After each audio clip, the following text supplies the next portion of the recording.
ये जो right side में है ये ड्रेनेज पाइपलाइन है और लेफ्ट साइड में जो है ये लेफ्ट साइड में ये सीवर पाइपलाइन है। दोस्तों सीवर पाइपलाइन और ड्रेनेज पाइपलाइन, सीवर पाइपलाइन के मतलब जो सीट बैठाया जाता है उसको सीवर पाइपलाइन बोलते हैं और ड्रेनेज पाइपलाइन जो बाथरूम से पानी ड्रेन होता है उसको ड्रेनेज पाइपलाइन बोलते हैं। नमस्कार दोस्तों, मैं हूं राहुल और आज का नई वीडियो में आप सभी का स्वागत है। दोस्तों आज हम लोग यहाँ पे SWR का वर्क कर रहे थे जो आज मेरा फाइनली हुआ। दोस्तों आप वीडियो पर बने रहे तभी आप समझ पाएंगे कि SWR का फिटिंग किस तरह से किया जाता है। दोस्तों अब चलते हैं, हमने जो फिटिंग किया है आपके बीच एक्सप्लेन करते हैं किस तरह से SWR पाइप को हमने फिटिंग किया है। दोस्तों ये जो राइट साइड में है ये ड्रेनेज पाइपलाइन है और लेफ्ट साइड में जो है ये लेफ्ट साइड में ये सीवर पाइपलाइन है। दोस्तों सीवर पाइपलाइन और ड्रेनेज पाइपलाइन, सीवर पाइपलाइन के मतलब जो सीट बैठाया जाता है उसको सीवर पाइपलाइन बोलते हैं और ड्रेनेज पाइपलाइन जो बाथरूम से पानी ड्रेन होता है उसको ड्रेनेज पाइपलाइन बोलते हैं। तो राइट साइड में ड्रेनेज पाइपलाइन हुआ और लेफ्ट साइड में सीवर पाइपलाइन हुआ। दोस्तों आप देख सकते हैं यहाँ पर ऊपर में निकाला हुआ है और 245 यानी एक पाइप ड्रेनेज पाइपलाइन में 245 और सीवर पाइपलाइन में 245, टोटल 445 लगाकर हमने इस तरह से इसको बेंड किया है। यहाँ पर 90 डिग्री एल्बो भी लगा सकते हैं लेकिन 90 डिग्री एल्बो कभी नहीं लगाना चाहिए। वहां पर 90 डिग्री एल्बो बनता है तो 90 डिग्री एल्बो न यूज करे, कभी भी कोशिश करे कि 45 ही एल्बो यूज करे। तो आप देख सकते हैं यहाँ पर हमने दोनों पाइपलाइन में ड्रेनेज पाइपलाइन और सीवर पाइपलाइन दोनों पाइपलाइन में 45 लगाकर इस तरह से डाउन किया है। उसके बाद यहाँ पर इस तरह से डाउन किया और आप देख सकते हैं यहाँ पर हमने भी 245 लगाया है। यहाँ पर आप देख सकते हैं इस तरह से 245 लगाया, उसके बाद यहाँ पर एक 90 डिग्री एल्बो लगाया।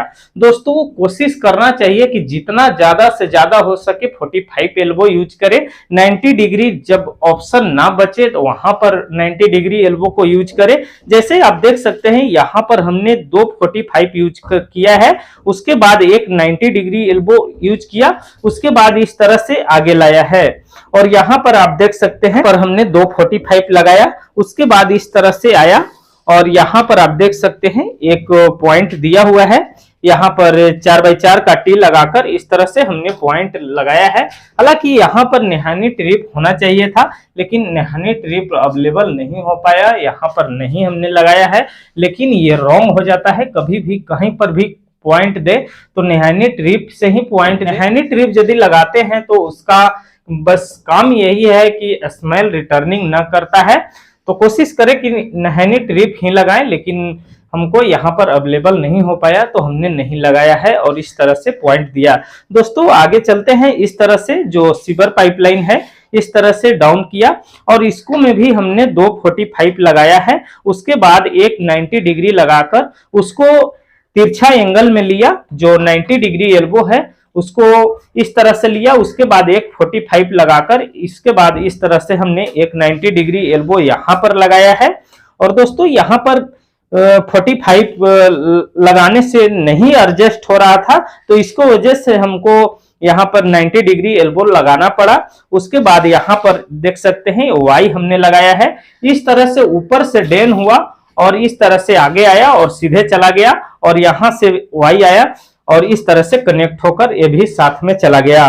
दोस्तों कभी भी जब एक पाइपलाइन से दूसरे में कनेक्ट करना है यानी दूसरा पॉइंट बनाना है तो वहां पर कभी भी वाई ही यूज करे। कोशिश करें कि ज्यादा से ज्यादा वाई को यूज करे। यदि वाई आप यूज करते हैं तो वहां पर रुकावट नहीं बनता है और यदि टी को यूज करते हैं तो टी में रुकावट बनता है। जैसे आप देख सकते हैं इस तरह से एक पाइपलाइन गया हुआ है और यदि इस पाइपलाइन में इस तरह से सीधा एंगल से इसको में कनेक्ट करते हैं और जब इस तरह से पानी जाता है तो इस पानी को यहाँ पर रुकावट करता है तो वहां पर गलत हो जाता है।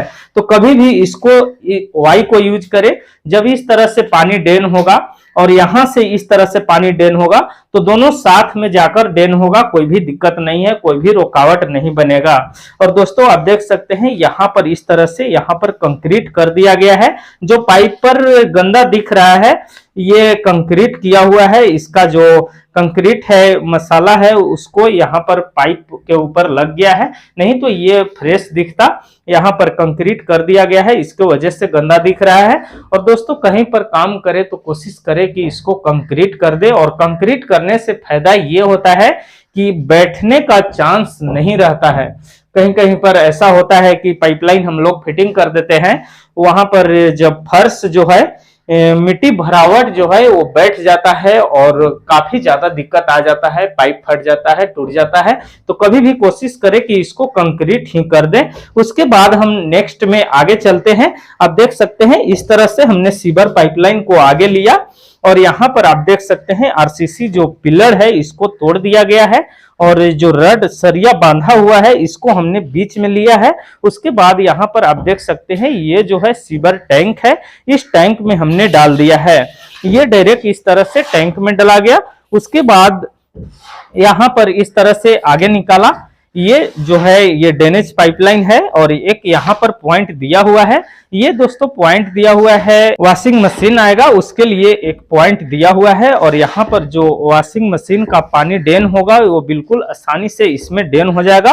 और यहाँ पर आप देख सकते हैं यहाँ पर भी हमने एक 45 लगाकर इस तरह से वाई ब्रांच को हमने लगाया है, और यहाँ पर वाई से इस तरह से पानी आएगा और आगे से इस तरह से आएगा, और दोनों साथ में होकर ही आगे चला जाएगा। दोस्तों इसको हम आगे आते हैं, इस तरह से आगे आए, और यहाँ पर देख सकते हैं 2 45 लगाया है। यहाँ पर एक 90 डिग्री भी लगाकर हम ले सकते थे, लेकिन 90 डिग्री में रुकावट बनता है। कोशिश करना चाहिए कि जितना कम से कम 90 डिग्री लगे, जो भी यूज करे तो 45 ही यूज करें। और इस तरह से हमने आगे लिया है। और पहले हमने ये जो पाइप आ रहा है ये पाइप 4 इंची का है, और यहाँ पर हमने 4-3 के रिड्यूस कर दिया है। उसके बाद 2-3 इंची का 45 लगाकर इस तरह से ऊपर ले लिया है, और इसके बाद यहाँ पर एक वाई ब्रांच हमने लगाया है 3 इंची का। उसके बाद यहाँ पर एक 45 डाल दिया है। यहाँ पर दोस्तों एक वॉश बेसिन आएगा, उसका पानी आसानी से यहाँ पर ड्रेन हो जाएगा। उसके बाद इस तरह से हमने ये जो वॉल है ये 10 इंची का वॉल है, इसको हमने 5 इंची लगभग कटिंग कर दिया है। हालांकि ये जो प्लानिंग था ये अभी प्लानिंग हुआ है, नहीं तो ये प्लास्टर हुआ है, उसके पहले ही कटिंग कर दिया जाता। तो इस तरह से ये ऊपर चला गया है। दोस्तों यहाँ पर ऊपर में किचन आएगा, तो ये किचन का जो पानी ड्रेन होगा वो बिल्कुल आसानी से इस रास्ते से पानी ड्रेन होगा, और यहाँ पर आएगा। और 2 45 एल्बो हमने लगाया है, बिल्कुल आसानी से पानी ड्रेन हो जाएगा, कोई भी रुकावट नहीं बनेगा। तो यहाँ पर इस तरह से आगे आया, और 2 45 लगाकर इस तरह से हमने आगे लिया, और एक वाई ब्रांच लगाकर इस तरह से दोनों को हमने कनेक्ट कर दिया है, और इस तरह से आगे लिया। और आप देख सकते हैं यहाँ पर भी एक वाई ब्रांच को हमने लगाया है, जो 4x4 का वाई ब्रांच है, और यहाँ पर एक 4-3 का हमने रिड्यूस लगा दिया है, यानी 4 से 3 में हमने कन्वर्ट कर दिया है। उसके बाद एक 45 लगाया है। दोस्तों यहाँ पर टी भी लगा सकते थे, लेकिन टी में क्या होगा, रास्ते से पानी आएगा तो इस रास्ते से जो पानी आएगा उसको ब्लॉक कर देगा। तो कहीं पर भी कोशिश करें कि वाई ही यूज करें। यदि वाई यूज करते हैं तो इस रास्ते से पानी आता है और इस रास्ते से पानी आता है, दोनों मिलकर पानी जाएगा, आगे ड्रेन होगा, यहाँ पर रुकावट नहीं बनेगा। उसके बाद आप देख सकते हैं इस तरह से हमने आगे लिया है, इस तरह से। उसके बाद ये आ जाता है डायरेक्ट किचन में, और आप देख सकते हैं हमने यहाँ पर इस तरह से आगे लाया, और यहाँ पर एक 3-4 का नैहानी ट्रिप को लगाया है। और दोस्तों कोशिश करना चाहिए कि हर जगह पर जहां जहां पॉइंट दिया जाता है वहां पर नैहानी ट्रिप से ही पॉइंट दिए, क्योंकि नैहानी ट्रिप्स का जो सिस्टम है, जो स्मेल है, वो रिटर्निंग नहीं आता है। तो कहीं पर भी कोशिश करें कि नैहानी ट्रिप से ही पॉइंट दे। दोस्तों हमने जो आपके बीच वीडियो एक्सप्लेन किया, हमें उम्मीद है कि आपको समझ में आया है। यदि समझ में आया है तो वीडियो को लाइक करें, और चैनल पर नए हैं तो चैनल को सब्सक्राइब करें, बेल आइकन को दबाएं, ऑल पर क्लिक करें, ताकि कोई भी वीडियो अपलोड हो तो नोटिफिकेशन सबसे पहले आपको तक पहुंचे और कोई भी अपडेट आपसे मिस न हो पाए। मिलते हैं किसी नेक्स्ट वीडियो में, तब तक के लिए गुड बाय।